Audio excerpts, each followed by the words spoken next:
Salamlar. Bugün yeniden size domain hakkında mövzu izah edeceğim. Ama bu mövzuda daha farklı bir sual izah edeceğim.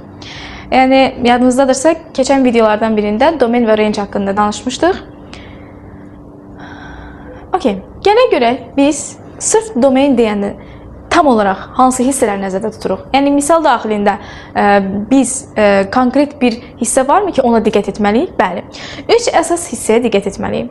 Əgər birinci halda x bizim üçün, yəni dəyişən denominatordadırsa və yaxud da x bizim üçün square root'un içərisindədirsə və yaxud da həm denominatordadır, həm də square root'un içərisindədir. Yəni sual sizin qarşınıza gələndə bu 3 sualı mütləq özünüzə verin. Bu 3 sualdan biri sizi cavaba götürəcək.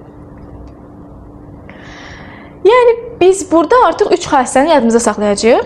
Hansı ki ikisini ümumiləşdirəcəyik, 2 versiyada deyəcəyik. Yəni bilirik ki, square root'un içərisindən heç vaxt mənfi, negative number ola bilməz. Və denominatorimiz də heç vaxt 0 ola bilməz.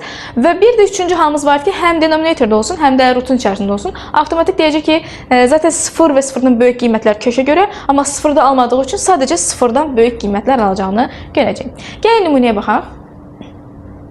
Məsələn, bizdən belə bir sual soruşur. Find the domain of this function.